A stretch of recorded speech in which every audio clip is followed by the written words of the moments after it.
Hello tout le monde, bienvenue sur la chaîne de Max. On se retrouve pour parler de Ranma 1/2, Ranma ni Bunno Ichi. On vous avait promis une petite vidéo sur le teaser. Alors c'est pas vraiment un teaser qui révèle grand chose sur la saison 2. On nous annonce simplement qu'une saison 2 aura lieu et on voit des images de la saison 1.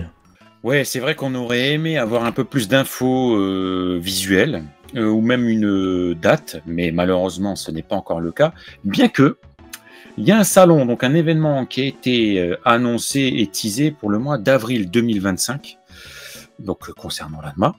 Donc peut-être qu'il y aura des annonces lors de cet événement, ou des choses en tout cas qui tournent autour de l'ANMA. Ce serait le meilleur endroit, je me dis, pour annoncer ouais, retour fin 2025, ou annoncer début 2026, ou que sais-je, la saison 2 de l'ANMA 1/2, le remake, quoi. Moi je pense aussi, d'autant plus qu'on a déjà ce petit teaser qui contient un petit passage de fin dont on va vous reparler dans quelques instants. On a aussi une annonce sur les réseaux sociaux de Hiromi Taniguchi, la character designer de cette série remake, qui poste une petite illustration. Je serais pas étonné qu'à cet événement dont tu parles, on ait directement présenté les character design des prochains personnages qui vont apparaître, parce qu'on est sûr et certain que vont débouler d'autres personnages, c'est ce qu'on attend, hein. D'ailleurs je vous en reparlerai un peu plus tard dans la vidéo.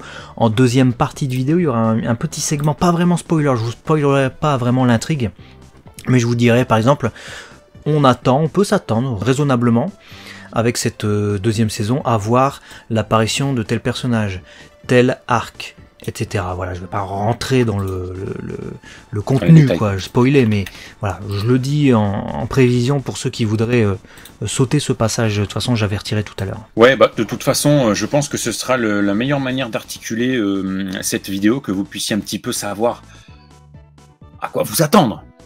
Voilà, sans être forcément spoilé, mais avoir des bribes. Et je pense qu'il y a certaines personnes parmi vous qui attendent certains personnages. Eh ben oui, faut que je viens. Alors tu parles déjà de Happosai, mais d'abord il y a Mousse. Mousse qu'on entend à la toute fin du teaser. Alors ça c'était la grosse surprise. Grosse surprise pourquoi? Non pas parce qu'il y a Mousse et que c'est un personnage qui doit apparaître de toute façon dans les intrigues prochaines, mais parce que son seiyuu a été conservé. Et vous n'êtes pas sans savoir que déjà sur la première saison, il y avait des seiyuu qui n'étaient soit pas repris, soit qui étaient malheureusement déjà décédés. Pour le cas de Mousse, heureusement on a son seiyuu, il est super célèbre, hein, Seki Toshihiko, donc c'est un seiyuu quand même qui a prêté sa voix à Milo du Scorpion, la nouvelle voix de Milo du Scorpion depuis maintenant Sensei Hades, hein, donc c'est vraiment la voix adoptée du personnage. Et d'innombrables grands personnages d'animé, c'était la voix de Mousse dans ses jeunes années, lorsqu'il était encore jeune et fringant à l'époque, et on l'a repris, et là je suis trop content. On va retrouver un de ces personnages cultes, et ça c'est bien. Et tu sais que je me souviens absolument pas de ce que fait Mousse. Si je me souviens de sa tête, tu vois, mais je me souviens plus de... Mais c'est bien, tu vas avoir des surprises comme ça. Ouais, je m'en souviens plus. Je vais pas commencer à faire le gars, genre oui, je me souviens plus. Je vois sa gueule, ses cheveux longs, ses vieilles lunettes, son pigeon et tout, tu vois, parce que forcément j'ai des bribes. Mais les seules bribes dont je me rappelle, c'est que je crois qu'il était chinois, si je m'abuse, et je le vois de près ou de loin dans mes souvenirs, près de Shampoo. Il doit y avoir un dos peut-être entre les deux, mais tu vois, quelle intrigue ça va apporter, je me souviens plus. On ne sait pas. Je me souviens plus. On ne sait pas. Je sais pas. Ah si, je sais évidemment, hein, on pourrait en parler. Oui, toi oui, parce que tu l'as vu récemment, mais moi non, je me souviens plus.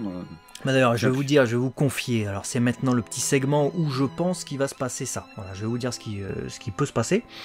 Je vais pas vous révéler le scénario, ne vous inquiétez pas. Mais pour ceux qui connaissent déjà Ranma 1/2, à mon avis, ça contiendra déjà les intrigues du tome 3, vu qu'on vient d'entamer le tome 3. Là, on a vraiment adapté les tomes 1 et 2, hein, finalement, avec la première saison. Et le tout début du tome 3, on aura très certainement l'intrigue avec Gosunkugi. Alors pour ceux qui ne se souviennent pas, il s'appelait Gédéon dans la VF de Ranma 1/2 à l'époque au Club Dorothée. On aura les intrigues avec le retour de Tatewaki Kuno, qui fait plaisir, Julian Storm dans la VF, qu'on a vu assez peu finalement dans la première saison, donc ça sera l'occasion de le remettre un peu sur le devant de la scène. On aura l'exposition de la peur de Ranma, j'en dis pas plus. On devrait avoir des intrigues avec Shampoo, on aura l'apparition de Cologne, on aura l'arrivée de Mousse forcément, elle est attendue vu qu'on l'entend dans le teaser, on aura les duels balnéaires, et oui ça fait partie du manga, donc ça devrait être adapté, on aura l'entraînement de Ryoga. Et puis si jamais on va jusqu'au tome 4, on aura cette affaire de mariage arrangé, quel est-il, vous verrez, et la grosse question que tu soulevais en introduction, aura-t-on dans cette saison 2 déjà Happosai? En vrai, Ernestin, ouais. Si jamais on l'a pas, je serais surpris. Parce que la saison 1, comme je l'ai dit, elle consacre quand même l'adaptation des tomes 1 et 2. Si on n'a pas au moins les tomes 3 et 4, ça serait étonnant, et Happosai apparaît au début du tome 4. C'est clair, et puis en analysant les teases des différents produits dérivés qu'on avait pu avoir il y a quelques mois, on peut apercevoir sur les badges Ernestin.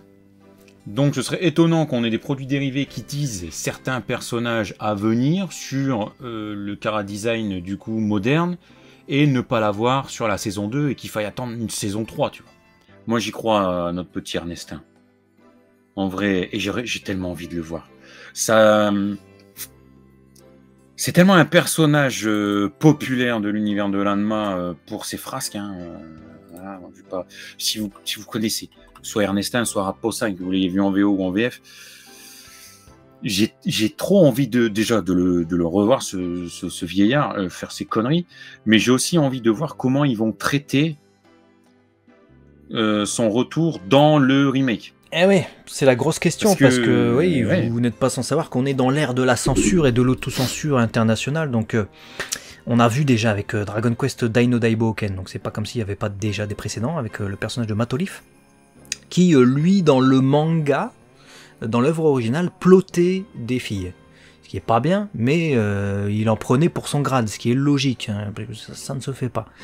Mais ils ont préféré détourner ça dans la version animée, autocensurée du coup, où il fait autre chose. C'est plus des réflexions déplacées et du coup il se fait péter la gueule. Qu'en sera-t-il avec Happosai qui est un plotter fou, hein. Happosai c'est un... C'est un harceleur. Oui, je vais pas vous dire ce qu'il fait, parce que pour ceux qui voudraient conserver la surprise, je vous laisserai découvrir. Peut-être que la surprise sera tronquée, je ne sais pas, mais... Disons que c'est le papy pervers des animés, il est là, et c'est ce personnage dans Ranma 1/2. Donc on a pas mal d'inquiétudes, et la deuxième inquiétude sur ce personnage concerne la voix, vu que sa voix originale c'était Ichiro Onagai, donc c'était la voix de Karin et de Tsuru Sennin dans Dragon Ball. Il est décédé. Donc qui va reprendre le rôle de Happosai, je sais pas. Bon, ça, à mon avis, il y a moyen de trouver quelqu'un qui est capable de lui en redonner.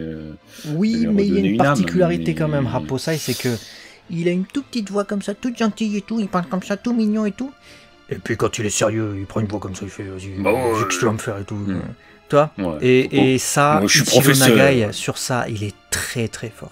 Donc il faut un seiyuu, enfin il était très très fort.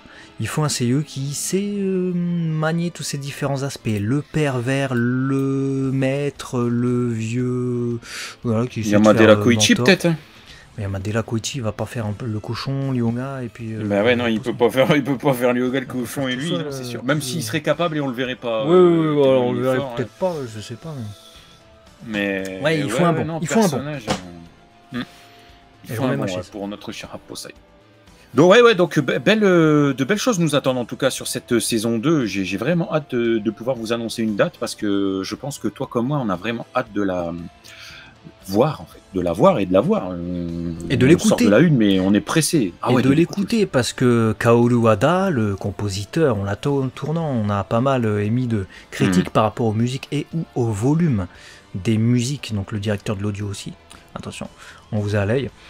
C'était bien, cette saison 1 du remake de Ranma, mais c'est vrai que le point faible qui revenait un peu constamment, que ce soit à travers nos reviews, mais à travers les discussions qu'on avait avec vous et les personnes qui regardaient, c'était souvent les musiques. Donc on attend aussi une amélioration de ce point de vue-là. Ouais, très clairement. Écoutez, dites-nous dans les commentaires ce que vous attendez le plus. Alors ne spoilez pas, hein. Vous avez vu, on a essayé d'être dans le tease et de ne pas spoiler, donc... dites-nous dans les commentaires ce que vous attendez le plus, sans spoil, et si vous avez vraiment envie de vous exprimer. Alors, moi, je n'irai pas forcément le lire parce que j'ai pas envie de me spoiler, mais Léo peut. vous mettez spoiler et vous descendez de plusieurs lignes et vous dites, bah moi j'attends vraiment ce moment-là, blabla, où il se passe tes trucs, si vous avez envie de vous exprimer. Mais au moins on préserve tout le monde. Voilou. Merci en tout cas de nous faire part de vos avis, de vos attentes aussi par rapport à cette saison 2. Et à très vite sur la chaîne de Léo et Max, des bisous les amis. À la prochaine. Ciao.